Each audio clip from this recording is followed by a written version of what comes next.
1º de março de 2026, domingo. Irmãos, tem um filme de Martinho Lutero, filme que é uma história real, né? Que lá na época, quando Martinho Lutero caiu em si, quem foi lá em Roma e viu toda a prática que se fazia em Roma, a questão das indulgências e tudo mais, e ele caiu em si que aquilo que ele praticava estava errado. Aquilo que os católicos, aquilo que os papas da época praticavam, venda de indulgência, dizendo que tirava com uma carta, com uma certidão, tirava o parente de quem quer que seja do purgatório.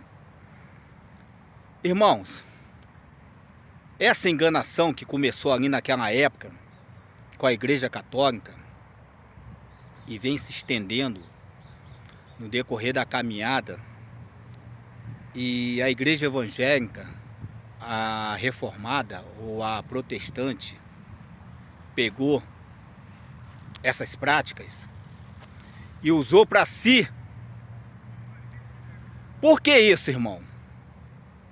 Essa ganância que existe dentro do ser humano, a gente vê aí no nosso dia a dia, dentro da política, o cara quanto mais tem dinheiro, mais quer. Então o que essas pessoas fazem? Elas usam de subterfúgios, de coisas erradas, de roubo, de práticas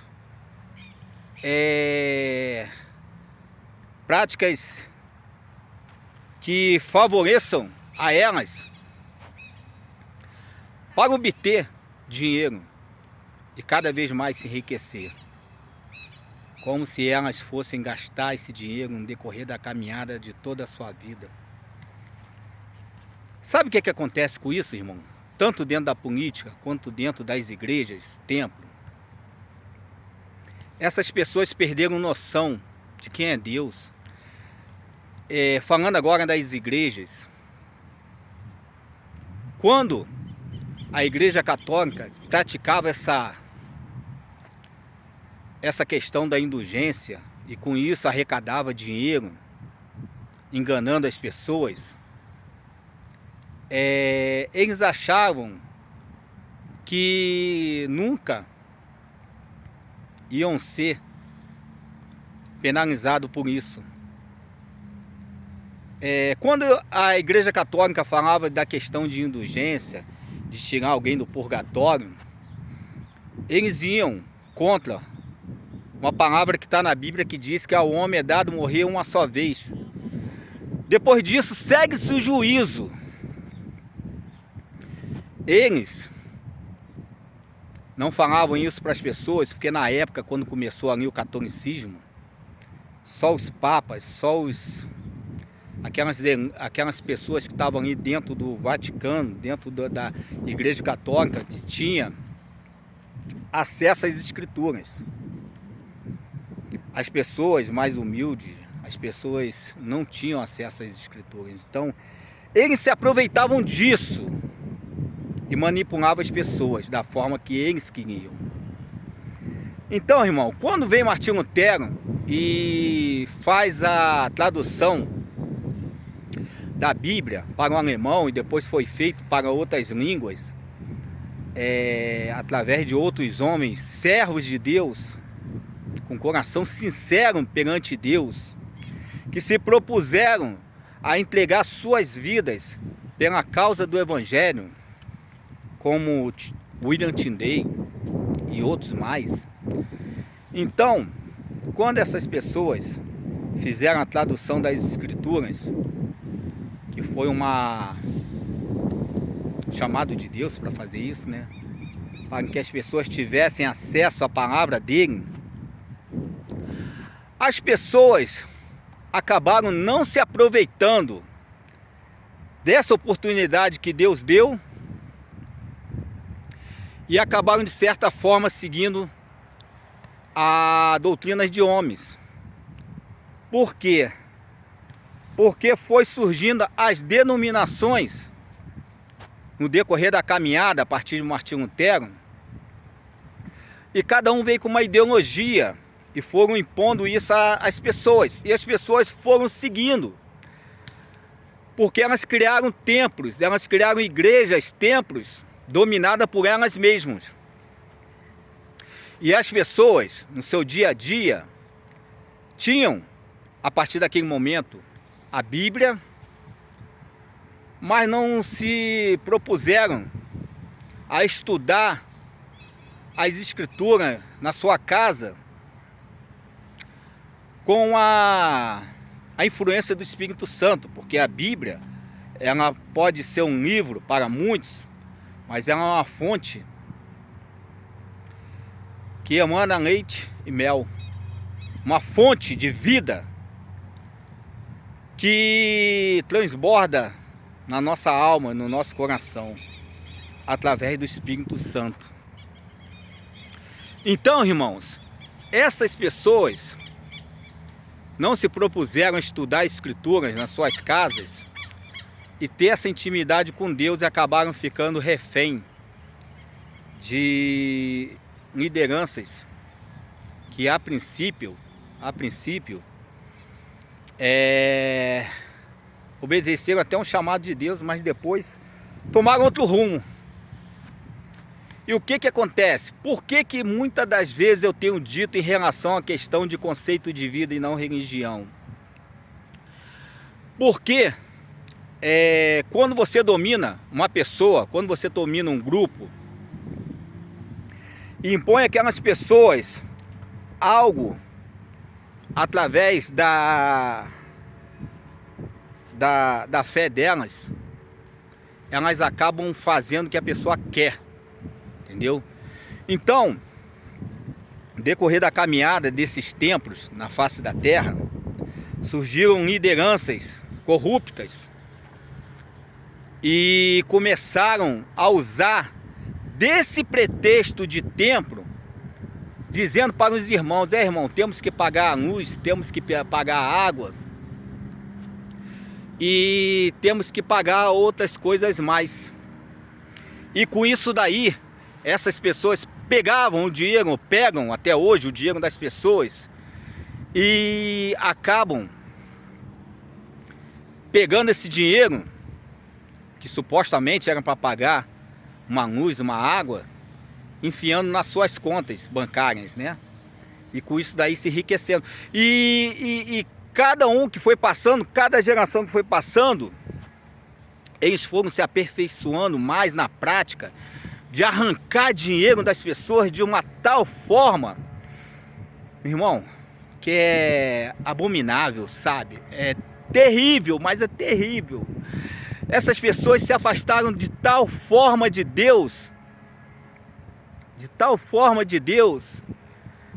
que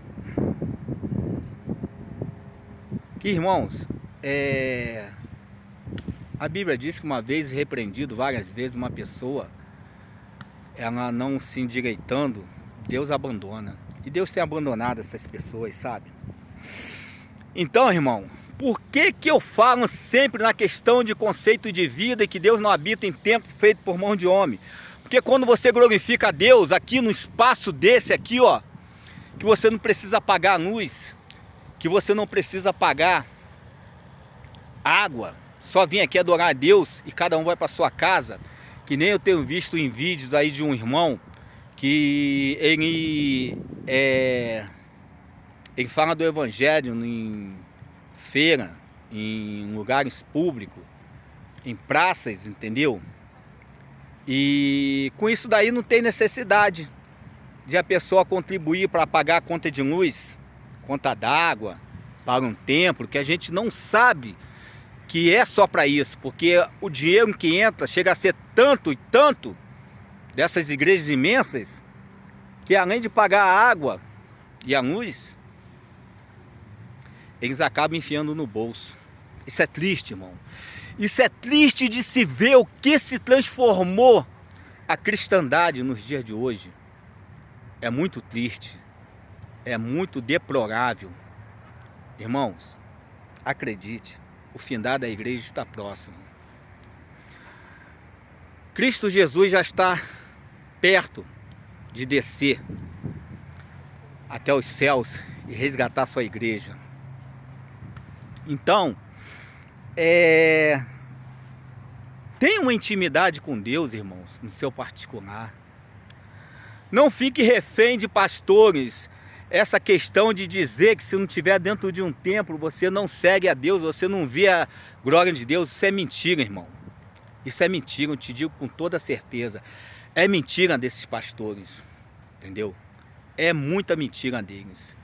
Quando Cristo diz, ide, ou indo por todo o mundo e pregai o Evangelho, Ele não disse para fundar uma igreja-templo. A igreja somos nós. Nós somos templo do Espírito Santo. Não existe mais templo físico. Esses templos que foram inventados por homens, que agora se corrompeu de uma tal forma nojenta, deplorável, entendeu?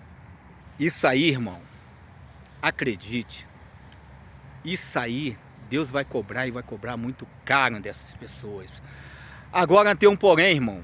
Vocês que foram doutrinados dentro desses sistemas religiosos, atente para a sua vida com Deus. Tenha uma intimidade com Deus. Tenha um coração sincero, irmão, diante de Deus. Tenha um coração sincero. Não cobice nada de ninguém. Seja uma pessoa que nem a palavra diz, verdadeira. Entendeu? Não cobice nada de ninguém. Seja uma pessoa honesta nos seus afazeres, entendeu? E se desvincule, irmão, desse sistema religioso. Estude Atos dos Apóstolos. Ali você vai ver uma igreja primitiva, onde começou todas as coisas. Você vai ver a essência da grandeza de Deus, quando tudo começou. A ideologia daqueles homens da época é tremenda, irmão. Eles não iam por causa de dinheiro, de casa própria, de carro próprio, porque isso aí foi introduzido na mente de vocês por uma raça maldita. Malditos sejam os pastores. Malditos sejam os pastores que escravizam essa gente. Agora, irmãos, vocês que estão sendo acorrentados mentalmente por essas lideranças, tenha um coração sincero. Peça a Deus libertação na tua alma, no teu ser, no teu íntimo, para que você saiba o que é servir a Deus verdadeiramente. Faça a oração que eu faço, irmão. Senhor, não quero prata nem ouro desta terra. Não quero, Senhor. O que eu quero é te servir verdadeiramente como tu mereces. Aprender de ti como a te adorar verdadeiramente. Essa é minha oração diante do Pai Eterno. Em o nome de Jesus. Que isso entre no teu coração e na tua alma.